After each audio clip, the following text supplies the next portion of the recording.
জাতীয় নির্বাচনকে অর্থবহ করতে অন্তর্বর্তী সরকারকে তত্ত্বাবধায়ক সরকারের ভূমিকায় আসতে হবে বলে মন্তব্য করেছেন বিএনপির মহাসচিব মির্জা ফখরুল ইসলাম আলমগীর। তিনি বলেন, প্রশাসনে যারা আওয়ামী ফ্যাসিস্ট রয়েছে তাদের অপসারণ করতে হবে এবং সরকারকে নিরপেক্ষ ভূমিকা পালন করতে হবে। আজ সন্ধ্যায় প্রধান উপদেষ্টার বাসভবন যমুনায় ডক্টর মোহাম্মদ ইউনূসের সঙ্গে সাক্ষাৎ শেষে তিনি এসব কথা বলেন। পাশাপাশি বিচার বিভাগকেও ফ্যাসিস্ট মুক্ত করতে হবে জানিয়ে সরকারের ভেতরে যদি দলীয় কেউ থাকে তাহলে তাদের অপসারণ করার আহ্বান জানান মির্জা ফখরুল। এর আগে সন্ধ্যায় রাষ্ট্রীয় অতিথি ভবন যমুনায় প্রধান উপদেষ্টা ডক্টর মোহাম্মদ ইউনূসের সঙ্গে বৈঠকে বসে বিএনপির প্রতিনিধি দল। বিএনপি মহাসচিবের নেতৃত্বে প্রতিনিধি দলে আরও উপস্থিত ছিলেন দলটির স্থায়ী কমিটির সদস্য আমির খসরু মাহমুদ চৌধুরী ও সালাহউদ্দিন আহমেদ।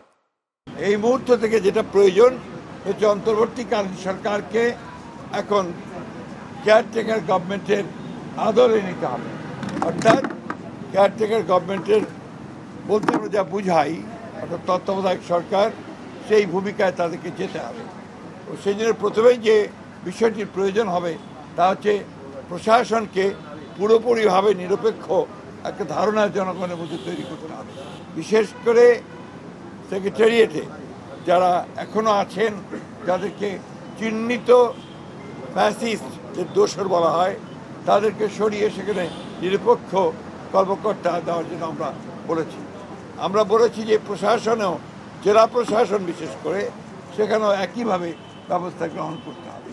এবং আমরা কিছু কিছু কথা বলে এসেছি যেগুলো আমরা মনে করেছি যে তারা এখনও সেই পুরনো সরকারের, ফ্যাসিস্ট সরকারের স্বার্থ পূরণ করছে, তাদেরকে অপসারণের কথা আমরা বলেছি।